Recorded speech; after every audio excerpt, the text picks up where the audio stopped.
This is the Benefits Buzz Podcast, your weekly pulse on what's happening in the world of employee benefits. Brought to you by your friends at WEX, who believe in simplifying benefits for everyone. Now listen up and let's get buzzed!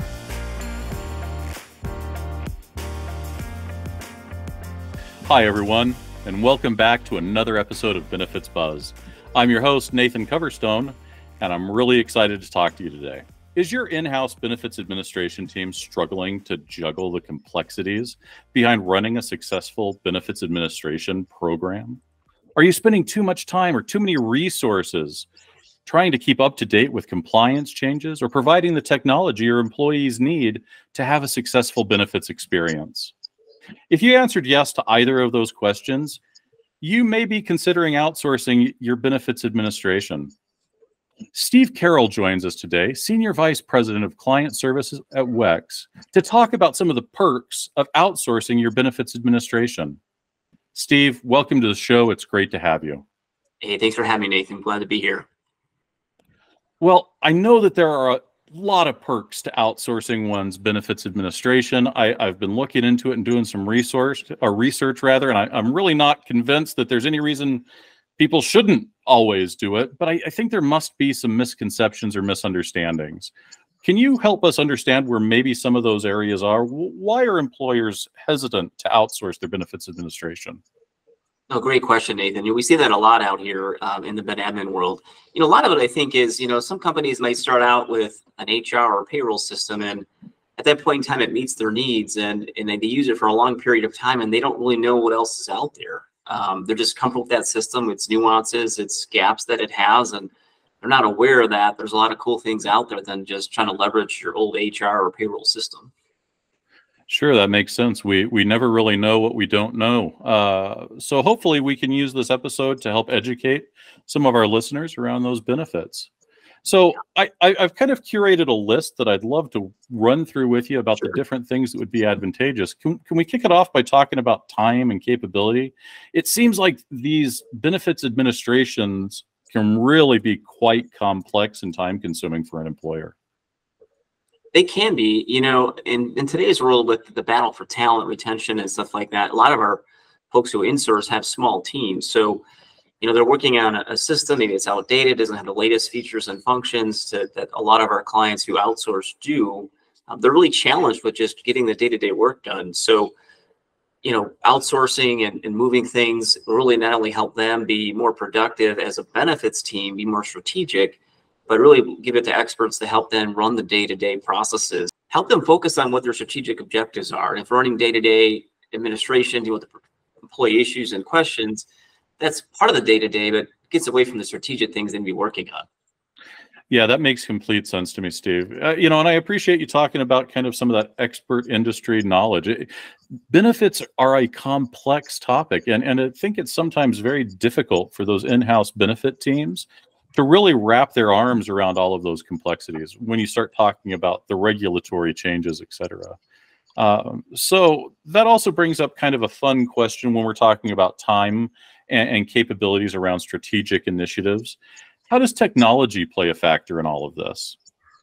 Yeah, it's becoming bigger and bigger. Everyone watches the news, reads the newspaper if you still have one. But artificial intelligence is here to stay, and it's only going to grow. So more and more capabilities, more and more automation around your day-to-day work. So processing. So some of the backroom processes that clients have to go through. So inputting data into their HRS system, processing payroll, running daily functions that happen on a monthly basis. Those are all automated on the ben admin side. So, age 26, the day-to-day processing that needs to happen, we have those things automated. And a lot of our in-house folks, it's probably a manual process. They still could have paper. We've had some recent clients who've transitioned over who are still run paper enrollments. So getting them out of that old way and getting them into the current state of just, hey, a more streamlined process, really to make the experience better for your employees and better for your HR staff. Yeah, if they're still working off paper, that caused my heart to sink, not only for how much difficulty that must imply for them, but also that seems to just really open the doors for human error and the possibility of compliance risk. Can you talk a little bit about how some of that might be mitigated by outsourcing your benefits administration? Yeah, and things are changing daily. So, we just came out of, the COVID pandemic, and a lot of things changed there, like at the start of it. So there was changes to the COBRA regulations, changes to the reimbursement regulations, changes in general of how life events could happen. So if you had an in-house system, the flex and turn on a dime to those changing regulations and how to administer those regulations on your system were really important. We were blessed with having our compliance team help us walk through the navigation of those rules. How should we apply them? How should we consult with our clients on them? And also then getting down to those rules, how do you administer the rules on the system? So, working with our team to quickly move and flex the system to be adaptable. We even instituted new programs around the vaccine. So a lot of clients outsourced a vaccine solution to us because that's what was needed, because that was what was required. So those have now backed down, but the ability to flex and scale when things change, when you don't expect it. I mean, who saw that coming? So a lot of things happen. I think things are getting back to normal, but now there's kind of the post-pandemic change in benefits. Really, it's EAP plans. You're seeing a lot of stuff like that. So really having our compliance team here helping our team, but also helps our compliance as well, give them a second opinion to run through how things should work. I had the opportunity to start my career in a client-facing space where I worked a lot with COBRA. And I got to tell you, all of the regulatory changes that happened over the course of COVID, it was a lot, and it was fast and furious. I can't imagine having to try to hold that in-house. We at least had an entire cadre of subject matter experts to help support us. An individual employer that maybe doesn't have that support, that would have been a really challenging time period. No doubt. I think the clients that we worked with really appreciated just the dialogue and the interactions going back and forth, and even work with their legal counsel as well around just everyone's got a different interpretation. So really agreeing upon, hey, what's the best solution? Sure. I want to get back to something you were talking about. It seems like a lot of your focus, Steve, is all around that employee experience of really having the benefits be a great experience for utilization so they get the most out of them. So how do you feel like maybe having some of the benefits administration contained in-house may actually create problems or cause confusion for employees? Yeah, and a lot of times when folks outsource for the first time, like I said earlier, like they're on probably some older systems. It's probably their HRS system or their payroll system, which that's what they are, HRS and payroll systems. They're not benefit systems. Now, some may offer a benefit module. They're pretty vanilla, and they're not designed to really engage the employee experience. We really design our experience from the get-go. We leverage our web and AI and URL experts around just the design and navigation of the site. So it's when that participant gets out there, the experience they have is really good.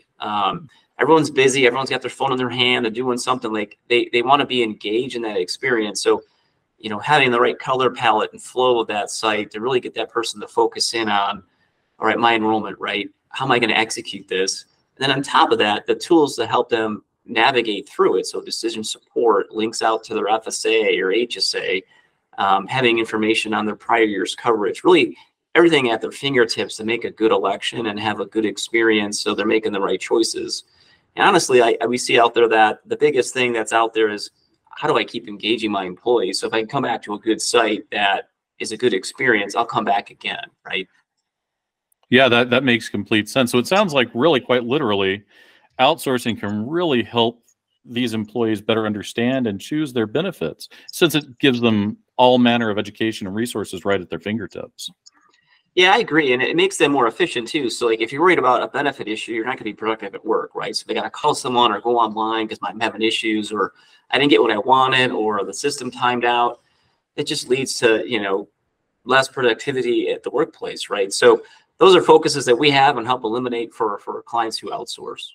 It's such a wonderful offering. I was reading something that the average individual only spends about 20 minutes each year during their annual enrollment choosing their benefits. And it tends to be that they just choose the same things over and over and over again. But that's really a huge gap because they're missing opportunities to really address retirement and some of the different things that can really help position these employees for success in the future. Which kind of brings me to the question about the retention and recruitment aspect. How can those be supported by outsourcing the benefits administration experience? I think it kind of comes back to your talking about earlier. It's really the experience, right? So a lot of clients, they have a lot of great programs. And if you don't have a good system to really highlight those programs, even some of the boutique programs we're seeing recently around, really highlighting the EAP program of mental health and behavior, which really become a focus the last couple of years with the pandemic. Just if you're not getting people out there, they're not going to know about them. If you don't have a good communication vehicle to share it or keep them engaged after enrollment, they're not going to know about them. They're not going to use them.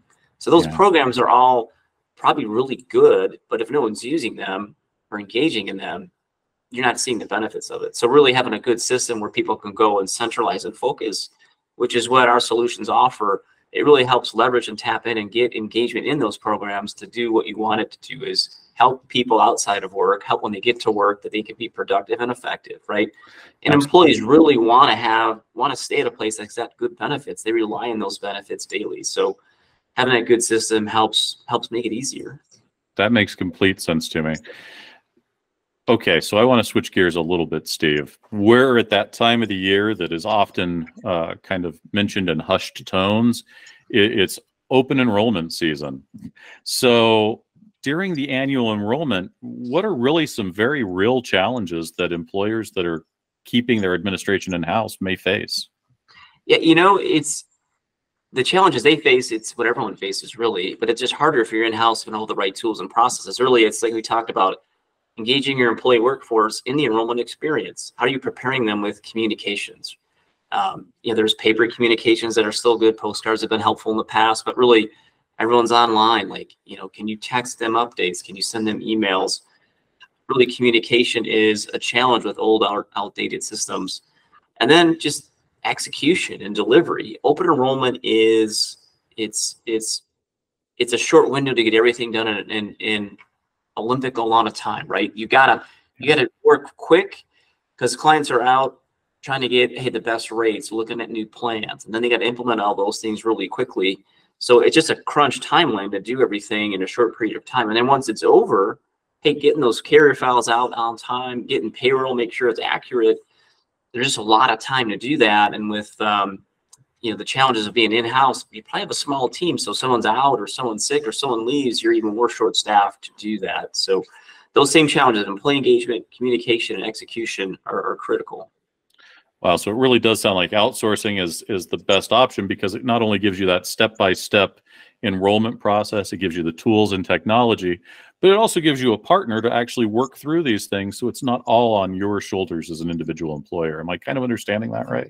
Yeah, you got it. Yeah, and you hit the key thing is partner, right? So you're not in it alone. Teams, we see a lot of clients who outsource, they have 2 or 3 people, sometimes 4, but there's just a lot going on. So that team is doing comp, they're doing benefits, they're doing strategy. They might work with a broker to help with rates and plan design, but they're still doing the day-to-day execution, like loading in new hire data, generating new hire material, terminating employees, offering COBRA. And now when things change or you get a ton of new plan design, now you made all your decisions, but now you got to implement it all. You got to set it up. You have to test it to make sure it all works. And sometimes you do your plan design, you come up with a lot of great ideas, but then you try to set it up and the system can't handle it. Sure. So that's what I think the in-house folks say, okay, I can't do this anymore. I need something that can help me flex and grow and actually administer the programs I want to actually share with my employees. So we do a lot of customization for clients. So anyone, we have a lot of best practices, but we're seeing a lot of new things, and we flex and partner with that client and say, now administratively, here's some best practices of how you want to try to do that. And we leverage our experience with the hundreds of clients that we have to help with those experiences. So not just getting one experience, we're getting the breadth of experience we have across all our clients to really help them make decisions. That's fantastic, actually, that we're able to take all of the different data points across our entire book of business and help individual clients based on those data sets. I think that's a very powerful option and offering. And it actually kind of leads into another thing I wanted to talk about, which is the long-term benefits of outsourcing. I mean, it's very easy to see where the benefits are maybe in an individual open enrollment period. But can you talk through some of the benefits of having that partnership ongoing, how that can actually benefit an employer much longer term? So, great question. There's actually a lot of things out there that really form a great partnership. let me kind of focus on a couple areas. I think one is, first off, is consistency. So we work with our clients on a weekly by weekly basis around just day-to-day interactions, what's going on, any issues that popped up on their side that we can help with, and just any new programs they want to do. You get an open enrollment, we do kickoff meetings, we do debrief meetings, we do quarterly governance meetings to check in on metrics, how are things going, what are areas of improvement. So they're helping us, we're helping them, and it's really a partnership around that. So you get the predictability of working with a client for many years. Like the day-to-day things are covered. Like you know what's going to happen. And then I think you get into, there's a lot of things happening out in the world, in the business world, like acquisitions, divestiture. So we've had a lot of acquisitions this year, and helping clients bring on those new groups that you didn't expect it to happen. So they've got different benefit plans. You have to harmonize those benefits. So working with them on a strategy and implementation plan to make those things happen. So when they have to flex, we're ready to flex with them and help them execute on those changes that come their way. Like we talked earlier on the compliance things, we're just another group that they can tap into. So we talked about the changes with COBRA, and we have Affordable Care Act today. So making sure that they're staying in compliance and having conversations, making sure that things are good to go. And then also staying on top of the technology. So this is our business. We are in the benefit admin business. So our focus is to make sure that our technology is up to date. It's current. There's new things that are out there. We're cutting edge. So we're out in front of it. I see a lot with the in-house, they don't have those same tools, and the spend to keep those things they do have is expensive. So we can share that cost across our clients as we grow and invest in our technology to help them, with their benefit programs we talked about earlier. So a lot of things around just continuity. They're getting the best of the investments around technology, and then getting a good partner to work with on a day-to-day basis when they need it. That's fantastic. So it's scalable, it's adaptable. And maybe the greatest benefit, Steve, and I hate to say it so bluntly, is that it frees up some bandwidth. I mean, we're in a world where all of us are expected to do a little bit more with a little bit less. So being able to shave some of those responsibilities off of your day-to-day workload, that's huge. Yeah, and that's one of the things we hear when we start meeting with clients who are looking to outsource for the first time is the same thing you just said. Is I have a small staff. I can't do the things I want. I need to focus on the strategic things. I need to look at my comp, my benefit programs. I'm just focused on the day-to-day. I can't do it. So it's really cool. We implement those clients and go through it. And then you go through your first 3 months, and then I come back, this is fantastic. I'm now able to focus on things that I couldn't have before. You're saving me money. My employee engagement's up. So it really makes us feel good that, hey, we're delivering what we said we would do, but also seeing the results on their side that, hey, they now can focus on things they couldn't do in the past. So it's pretty cool. That's very cool. That's very cool. All right. So I think I have a pretty good understanding, and I hope our listeners do as well, that really outsourcing your benefits administration is a great option. It's just going to free up time. It's going to provide better technology. It's just going to give you more resources. So it's really worth thinking about. So Steve, while I've got you as kind of a captive audience, would you mind if I switched gears a little bit on you? You bet. All right. I want to talk about 2024 benefit admin trends. What do you think is going to be different this year versus last year? Well, I will say first is there's always something new that's coming along. But what I will say is what hasn't changed is, like we talked about earlier, it's just how to engage your employees, how to communicate, and then how to have a good employee experience. So now on top of all those things, what we're seeing is there's a lot of new programs of how to make that experience better. Navigation is key. So how to go to one place and navigate to all my different benefit programs. At WEX, we really have that with the Ben Admin solutions, the COBRA solutions, the reimbursement solutions, the ACA solutions. We do dependent verification. So we're a full health and benefit shop. So clients look at integrate and have one place to go. It's here at WEX. So that being said, that's number one. And then number two is you're starting to see focus on these boutique programs, a diabetes program, a bone structure program, like the things we talked about earlier that clients probably have that are insourced, but they don't have a way to communicate it. So those programs are becoming more and more important as we're seeing savings of dollars. If you get people in a diabetic program, one, they're going to have a healthier lifestyle, but that's also going to help save spend on the client side, because people are healthier, they're taking better care of themselves. So we can help advocate and bring that forward. So really it's continuing how to bring those programs to the forefront continues to be the trend for 2024. And then it's also about how to retain talent, right? Unemployment is very low, which is not going to a good thing. So people are moving around a lot. So people value a really good benefits program. So highlighting that, communicating that program, those are all things and capabilities we do with our clients daily around planning around how to communicate your plans through a communication program, whether it's electronically or doing some paper. It's really just helping retain them and sharing those programs that are out there to keep them focused. You know, Steve, I really, you mentioned boutique kind of benefits, and that really kind of resonated. How does an employer go about identifying what the best boutique maybe offerings are for their population? Yeah, good question. They also have a lot of clients that they'll have a broker who will help them dive into what's hot and the programs. So they'll let us know, hey, we're looking at a few things and work with their broker, and then they'll pull us and say, hey, we've got some new programs. Now we got to set it up. Help us with that. How do you do that? What are the best practices? So we'll help them with that setup around setting up those boutique programs, around doing a wellness campaign. What's the best way to do it on the system? A lot of places are offering credits with their wellness. Hey, when to cut those off for the new year, how to apply them for the new plan year, how does that jive with open enrollment? So a lot of things there. And then one of the programs that's really taken off that WEX has been sponsoring for many years now is the lifestyle spending accounts. We've seen those really start to explode this year with inquiries. I think even 24, you'll see even more roll into it, because oftentimes you see people kind of poke around the first year and then the next year they implement it. So lifestyle spending accounts is really a good way to give employees some flexibility in their spend. And lifestyle spending accounts different than FSAs and HSAs. There's a little less scrutiny on them, and it's less money, but again, it's a retention, it's an employee engagement and vehicle to keep your employees engaged and retain your talent. So those are some of the things we're seeing out there around all that good stuff.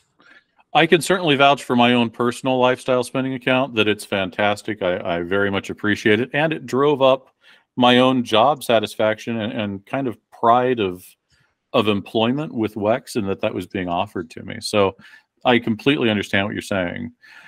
Steve, one of the things that I kind of wanted to chat with, and this is a great tie-in talking about the lifestyle spending account, is WEX recently surveyed a lot of participants, and we ended up having nearly 60,000 respondents. One of the questions that we asked to those participants was, which benefits are they interested in? Guess what the top three were? You got me. What do you got? HSA, number one. That kind of makes complete sense to me, if I'm honest. Lifestyle spending accounts were number two. And I'm really excited about number three because it's kind of getting into that boutique space, pet insurance. I hear you on that. I have all three of those. We just got a dog 2 years ago. Don't ask me how we got it, but we have one. It's fantastic. It's a new experience. But we enrolled in the pet insurance here, and it's actually come in handy. I didn't realize how many times we would go to the vet with shots and checkups and other things that happen. So it's really been a great benefit for us. And same with the LSA, as you talked about. It's just flexibility on it. And the HSA, as you build your HSA, you have those investment options. And I know WEX has a lot of investment options and really enhance that feature around the HSA to get people who have, from all assets, so just those who don't have a lot of money in it to those who do, to invest it and make more money off it for their retirement. So a lot of good stuff. Steve, I could talk your ear off for an hour about how cool the HSA is from a retirement planning perspective, while also giving you the funds you need to actually maintain your own medical and health in real time. What a great benefit. So as we're talking, it was really cool that I was able to see that WEX did that survey to our participants. But have you come across any other data-driven insights or analytic trends that are influencing benefit decision-making in 2024? I mean, it comes back to the root of it, just costs, right? Sure. Everyone's looking at how to save. Inflation's been high the last 18 months. Costs are high. So how do I get the bang for the buck out of my programs, really? And then it comes back to things we've been talking about is how do you facilitate what you have effectively and efficiently? And outsourcing is really helps you do that effectively. And it's actually, it might say, hey, there's a cost to do it, but then there's a cost benefit you get back from doing it. It's when clients outsource, you've got a lot of things, moving pieces. Data is really a big part of that. And clients we see that are successful have really clean data. And we've had a lot of clients we've implemented where we've got their data is really bad. And we work with them around how to clean up that data, because that data drives who gets what benefits. So if that's not clean up front, you can have issues. So if we help them clean up those issues with data, if I'm a new hire, I'm getting in on day 1 to enroll versus week 2, which might have been the case in the past, right? Sure. And now they get in, right? So now you've got that data go to the carrier. We help reconcile that data. If you got a client who's got 3, 5,000, 10,000 employees, that data's got to get to the health plan. And we'll audit that data. We'll make sure that that health plan has that data and save them money for people who maybe in the past they didn't drop off a coverage and they're still getting charged a premium. And premiums are expensive. So those are things we can help with them and help give them a cost benefit of when they do outsource. There are some savings they'll realize on just getting people in the door quicker, getting people off of coverage or on coverage quicker. So their premium spend that they pay these health plans is lower, and just a better experience for the participants as well. Yeah, absolutely, which can drive up their retention. That's outstanding. All right, I've got a fun question. You had mentioned artificial intelligence earlier. How are companies leveraging artificial intelligence in their benefits administration?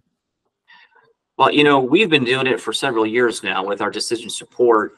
And, now we're diving into our OCR tool for dependent verification, where people can now jump in and you get married. Many clients have dependent verification requirements where they may need a marriage certificate. So now we've got our mobile app. People can go out, get their birth certificate or their marriage certificate, where they have it stored, take a picture of it, upload it, and that verification will happen real time. Where in the past, you have to verify it, someone has to look at it. It might take a day or two, so it just delays the process.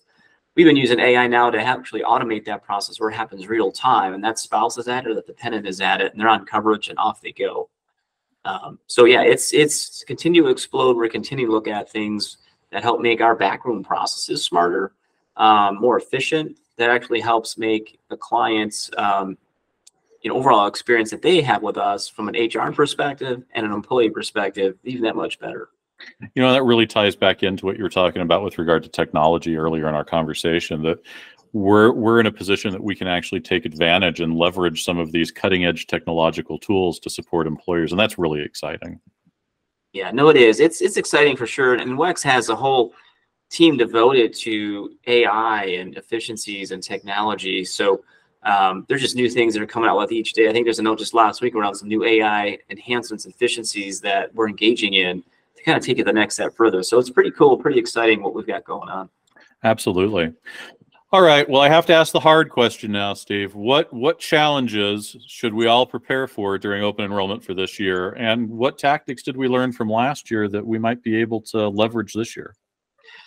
Well, a lot of things I think stay the same. And what we pride ourselves on is having a really good dialogue with our clients. So we like to kick open enrollment off with a kickoff. In person is best. And really go through, hey, what were the lessons learned last year? And then getting into what do we want to change? And what's your strategy? What's your goals for this year? If you don't have a strategy and goals, what do you march into? So how can we help support that? Sure. And then really building out a solid project plan. What plans are going to change? What's the requirements? What are our key milestone dates? When can the client come in and kick the tires? And when are we going live? And all those post-enrollment activities that happen as well, right? The payroll files that go out the door, confirmation statements, carrier files, and getting ID cards in hand. So really, we like to focus in on making sure we've got a solid plan. And then I think going forward with what else with open enrollment for this year, it's just everything's always tight. We give clients dates when we want plans and rates, and really to partner with them and kind of say, here's that line on the sand. And they often run pretty tight up to that line. So, but we're flexible. We work with them. We can pull in additional resources to help. Where for in-source, it's not easy to do that, right? So that's where we partner with our clients. We got to make sure that we collectively deliver. So open communication with them around what they're doing, why they're doing it, what are they thinking about, what the decisions are going to be made. That's really part of the partnership we have with them to make sure we can execute and deliver. And if things go well, no one knows anything. There's no noise. So it's like no news is good news. But if something goes bad, then the spotlight's on them. So we want to avoid the spotlight, but yet make it a spotlight experience for the person who comes through and uses that experience. So that employee who doesn't really know what open enrollment is until they get that communication. So it's really helping them enhance that experience and make it a good one. All right. Well, is there anything else that you would like to add? Just anything about benefits administration outsourcing or 2024 trends? Anything at all that you'd like to close us out with? It's been great being here and just kind of talking through the day-to-day of Ben Admin. It is, as 2024 continues to evolve, it's just going to be probably, how does artificial intelligence, leverage that? How do we make ourselves more efficient, more automation? I think those boutique programs are going to keep being a focus, right? We talked about diabetes programs, bone and skeleton, navigation, how to get employees to one spot. And WEX can support all those things. We talked about all the services WEX offers. So we're just excited to, keep helping employers, solve their problems. And I know we've got a strong referenceability rate here and retention with our clients. So we know we're doing the right things, and we're going to continue to looking at doing the right things and engage them in ideas and solutions to help them take it to the next level in 2025, right? Absolutely. Well, Steve, thank you so much for being on the show again. It's always great to have you. This has been truly my pleasure. So thank you very, very much. Great to be here and look forward to the next one.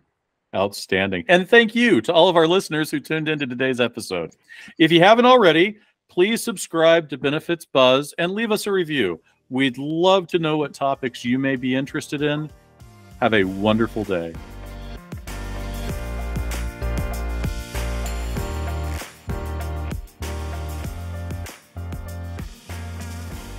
WEX is in the business of simplifying benefits for everyone. Now, although we certainly hope our podcast sparks some aha moments, like that was pretty cool, but of course we cannot provide legal, investment, or financial advice. And, well, therefore, nothing shared in this podcast should be interpreted as such. We encourage you to seek out appropriate professional advice regarding your plans. Hey, congratulations! You made it through our disclaimer. Thanks for listening.